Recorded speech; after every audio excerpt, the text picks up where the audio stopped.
Hi everyone, I'm Joy. I'm not a retail expert or a salesperson by profession. I'm simply an everyday consumer. And like many of you, I have noticed that almost everything costs more today. Groceries, toothpaste, shampoos, every receipt feels heavier. We can't simply stop buying everyday essentials, so I began asking, if I'm already spending this money anyway, could that same spending create more than just another receipt? Every month, we buy many of the same essentials again and again. Those aren't once a year luxury purchase.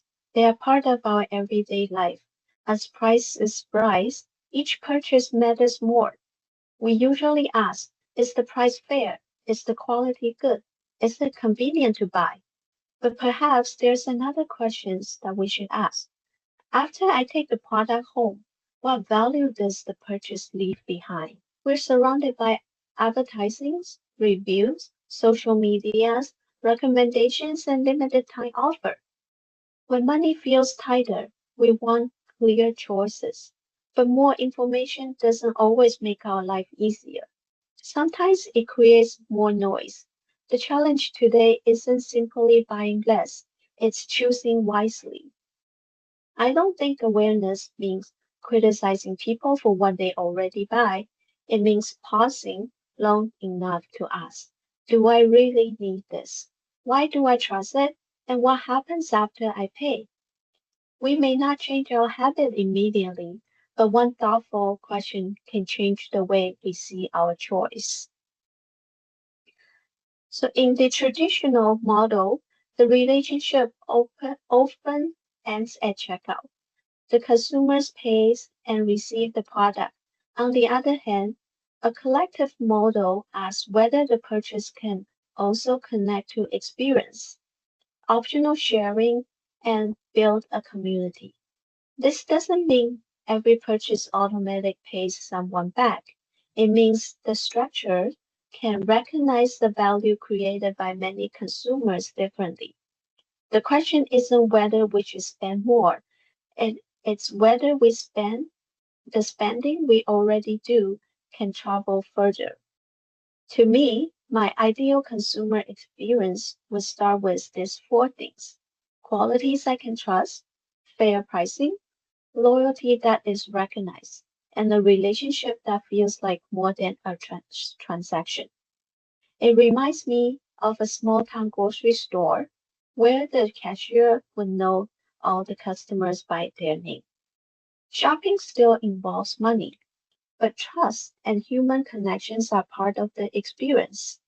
We may not recreate that small town exactly, but we can ask whether a modern system can preserve some of that relationship. So instead of only imagining a different system, let's look at one real example.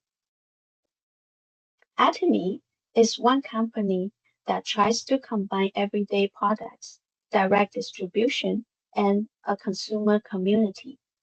I'm not presenting this as an answer for everyone. I'm using it as a case study. Can a different structure change what happened after the purchase? The product must still be worth choosing on its own. A community model can't compensate for something the consumer doesn't genuinely value. First, the consumer uses the product and forms a personal experience.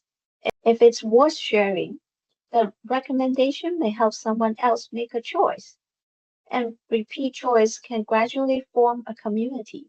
One receipt doesn't guarantee a return.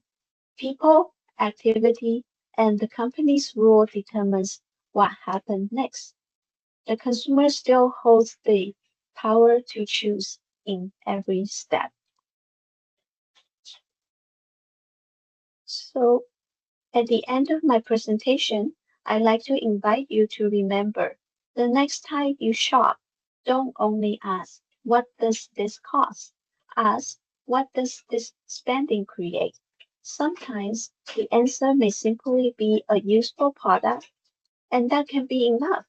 Sometimes it also creates trust, connection, or an opportunity to participate in a greater value.